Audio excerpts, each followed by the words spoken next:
Hello everyone, my name is Regina. Today, we will be presenting about the Walt Disney Company. The topics today will be presented by myself, Ryan, Putri, Praya, and Raka.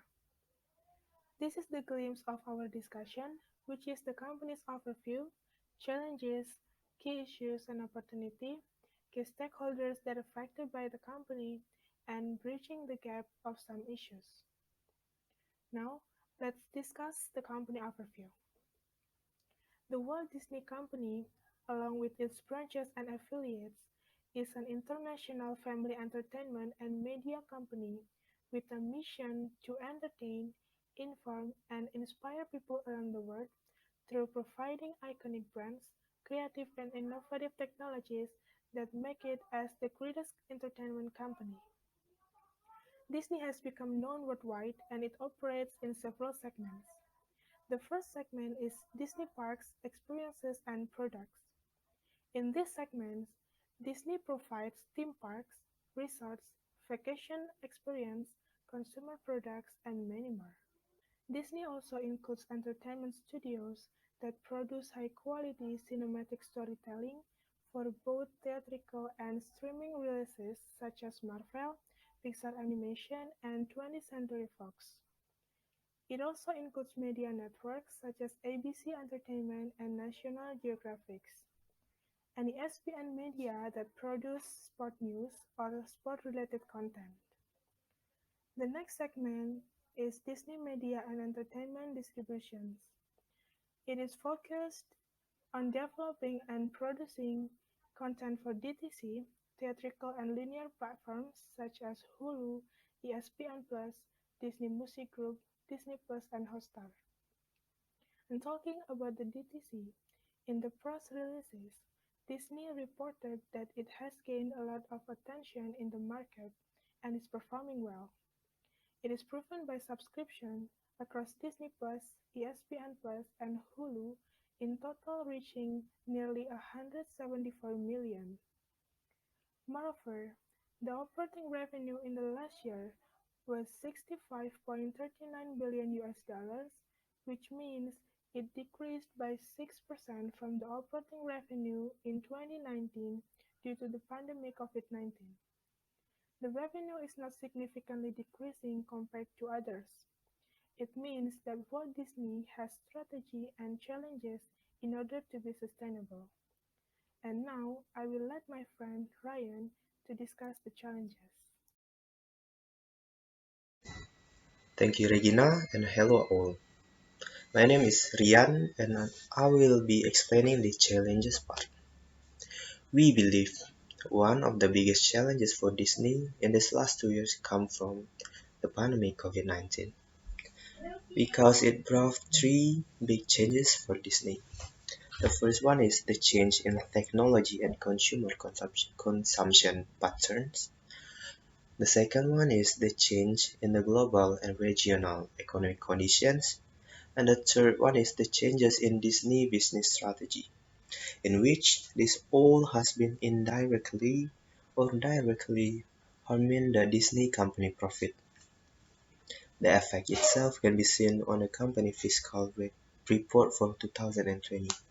That is, the company made a net loss of $2 billion, an increase of $5 billion credit facility, the failure of giving dividend on the fiscal year of 2020, and more than 37 full-staff employees.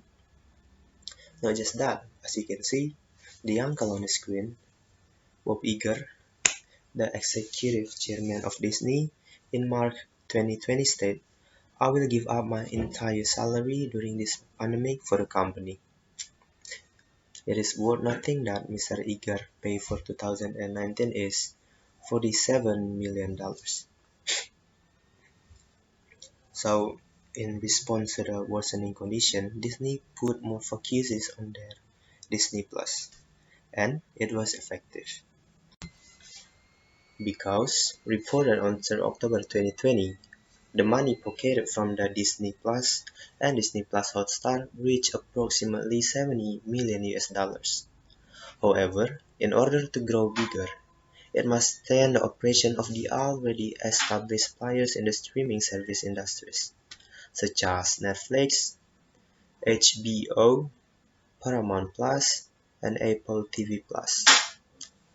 As a new blood on the field, the separation of the old player was apparent, and how Disney answered it all will be explained by Putri. Okay, thank you, Rian. And this is my turn. I'm Putri, and I'm going to talk about key issues and opportunity of Disney. Okay, next slide. First of all, Disney as a powerhouse brand started joining streaming industry as a newbie. It can be said that Disney is entered into a smaller industry than the main industry of Disney. As we know, it is an entertainment media industry. Because Disney is a newbie in this industry, Disney acquired some companies such as Pixar and 20th Century Fox, so this gives the opportunity to Disney to directly decrease their competitors in media entertainment industry. In addition, Disney also get exclusive access to their content and launch it to Disney Plus. Even some of this content, films, movie, previously have been streaming on Netflix. So Disney take it all. So then this acquisition is the one of many ways Disney to be able to compete with Netflix, which is the biggest streaming site right now. Okay, next slide.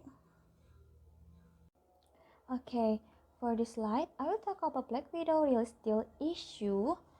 This issue become the biggest issue of Disney right now. So this issue happened between Scarlett Johansson and Disney.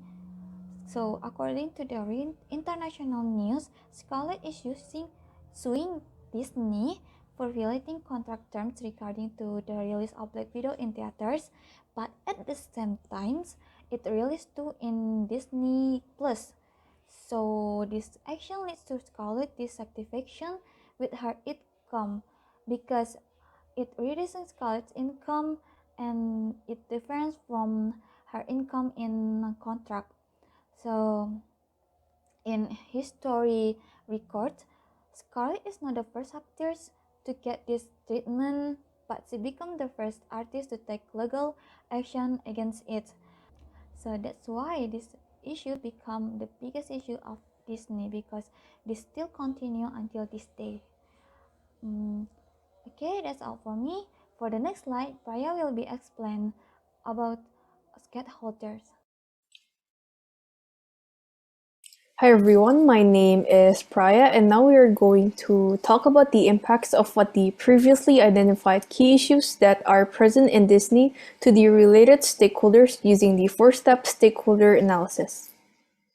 First in line is that we need to identify the related stakeholders that might impact or might be impacted by the aforementioned key issues.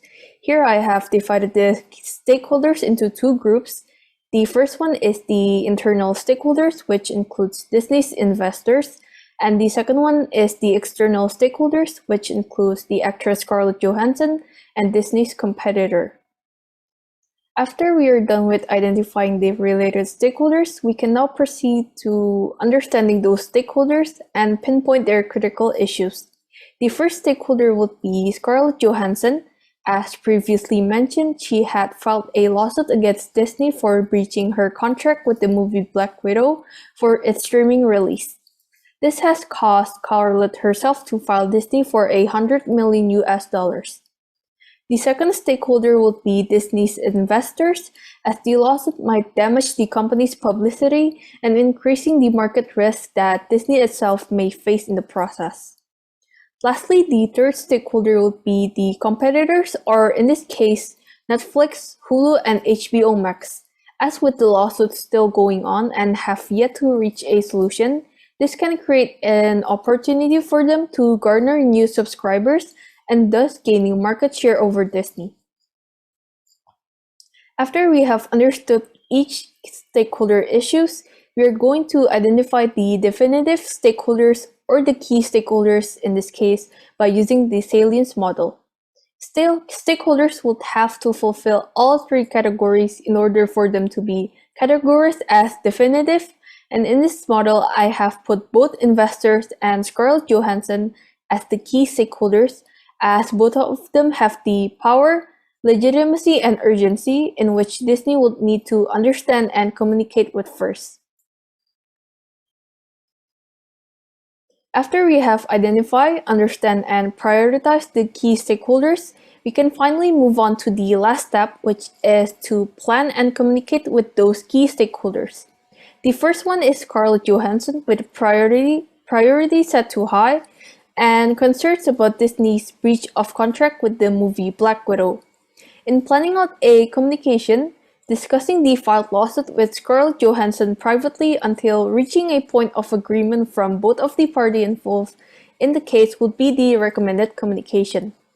The second one are Disney's investors, with priority also set too high, and concerns that involves in Disney's market valuation risk while dealing with the ongoing lawsuit. The recommended communication would be to assure their safety and their concerns on the company's valuation and that the process of the lawsuit will go smoothly. Objectives in order to carry out these communications are crucial when bridging the gap of the company's narrative, and so my friend Raka will be explaining these objectives in the next slide. Next slide, please. Thanks, Priya. Hello, everyone. My name is Rakarong Aksara, and now I'm going to talk about bridging the gap. So, what is bridging the gap?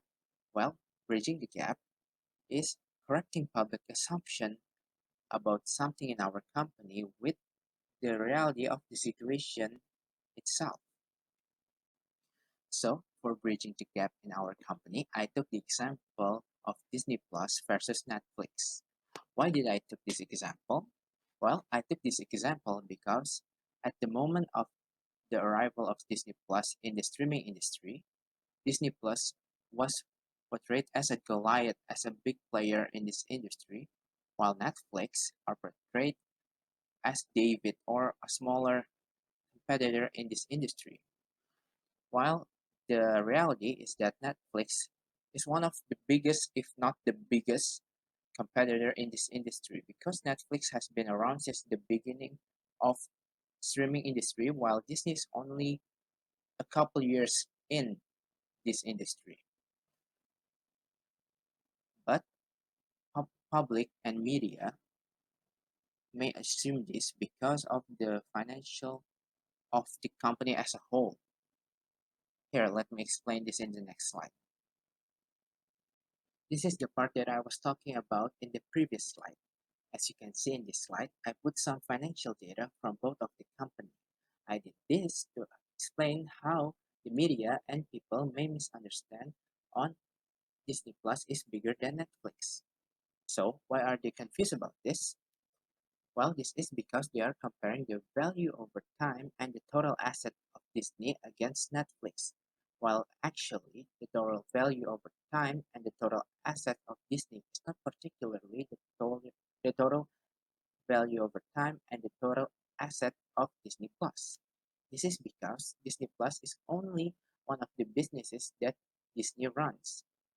And because Disney Plus is a fairly new business that Disney owns, it doesn't have the biggest value over time and the biggest total asset, which makes their value over time and total asset is lower than Netflix. Now that we are done with the financial, let's talk about content. So, Disney has taken all of their content from Netflix to Disney Plus. Many people sees it as a significant blow to Netflix, but actually it is not that significant because Disney and Netflix audience is fairly different target. While Disney targeting on a family-friendly audience, Netflix are targeting into a more teenager and adult audience. That's why when Disney taking their content from Netflix, it's not particularly harming Netflix due to its core audience. And that concludes our presentation for today. I thank you for your attention and time. And if you have any question, you may leave it in the comment section below and we'll be sure to answer your question. Once again, thank you very much for watching. Bye bye.